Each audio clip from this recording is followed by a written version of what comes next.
దేశ ప్రతిపక్ష నేత రాహుల్ గాంధీ ఎన్నికల కమిషన్ పై చేసిన ఆరోపణలు తాజాగా రాజకీయ వర్గాల్లో చర్చనీయాంశంగా మారాయి. ఈ ఆరోపణలపై టీవీ5 ఛానల్లో సీనియర్ జర్నలిస్టు సాంబశివరావు చేసిన విశ్లేషణ మాత్రం నవ్వులు పూయిస్తోంది. రాహుల్ వ్యాఖ్యలపై చర్చ జరగాలని కోరుతూ ఎవరు ఈ నకిలీ ఓటర్లు అంటూ ప్రశ్నించిన సాంబశివరావు సాధారణంగా భారతీయ జనతా పార్టీ, తెలుగుదేశం పార్టీ, జనసేన కూటమి తరపున దూకుడుగా మాట్లాడే ఆయన ఈసారి కాంగ్రెస్ వైపు మొగ్గు చూపడం అందరినీ ఆశ్చర్యానికి గురిచేసింది. చంద్రబాబు, పవన్ కళ్యాణ్, బీజేపీ కూటమి పక్షాన బట్టలు చింపుకునేంత ఉత్సాహం చూపే సాంబశివరావు ఒక్కసారిగా ప్లేటు మార్చి కాంగ్రెస్ కు మద్దతుగా మాట్లాడడం చూసి టీడీపీ శ్రేణులు షాక్ అయ్యారు.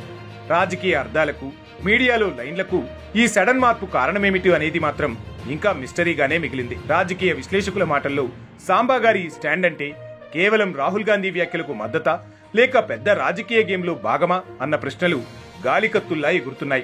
ఏది ఏమైనా టీవీ5 సాంబా ఈ మలుపు మాత్రం తెలుగు రాజకీయ మీడియా వర్గాల్లో హాట్ టాపిక్ గా మారిపోయింది. ఈ రోజున ప్రధాన ప్రతిపక్ష నాయకులు లోక్సభలో రాహుల్ గాంధీ గారు కానీ 300 మంది ఎంపీలు కానీ ఎలక్షన్ కమిషన్ వద్దకు వెళ్ళి ఒక విజ్ఞాపన పత్రాన్ని ఇద్దామనుకున్నారు. కొన్ని సూచనలు కూడా చేద్దామనుకున్నారు. ఎన్నికలు జరుగుతున్న పద్ధతి, ఎన్నికల్లో ఓట్లు వేసే పద్ధతి, కొన్ని అంశాలు రాహుల్ గాంధీ గారు మన బెంగళూరుని ఉదాహరణగా చూపి అనేక అంశాలుగా ఫైట్ చేస్తున్నమాట వాస్తవం. రాహుల్ గాంధీ గారు జస్ట్ సామాన్య వ్యక్తి కాదు, ఒక కాంగ్రెస్ పార్టీకి చెందిన వ్యక్తి కాదు, ఒక ప్రధాన ప్రతిపక్ష నాయకులు. చట్ట ప్రకారం, రాజ్యాంగం ఇచ్చిన గౌరవం ప్రకారం ఆయన ఎన్నికయ్యారు. ఎవరో దయాదాక్షిణ్యాల మీద ఆయన ఎన్నిక కాలేదు.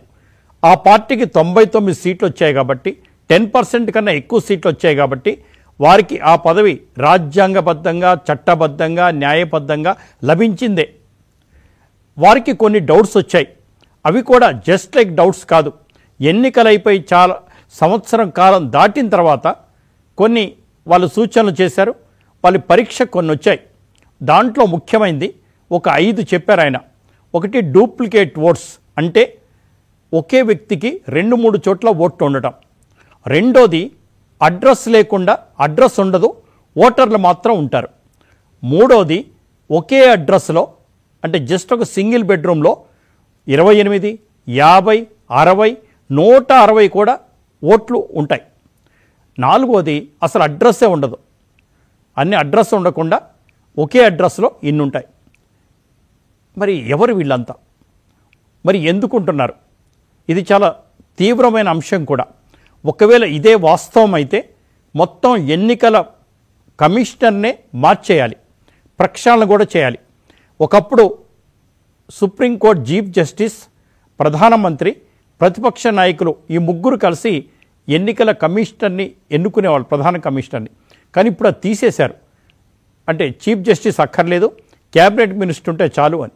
కానీ ప్రతిపక్ష నాయకులు రాహుల్ గాంధీ గారు కానీ ఎవరైనా కానీ సిబిఐ డైరెక్టర్ ఎంపికలో కానీ, లేదా తర్వాత ఈ ఎన్నికల కమిషనర్ కానీ చాలా కానీ, మరి వీరందరినీ నియామకంలో వీరి పాత్ర ఉంటుంది.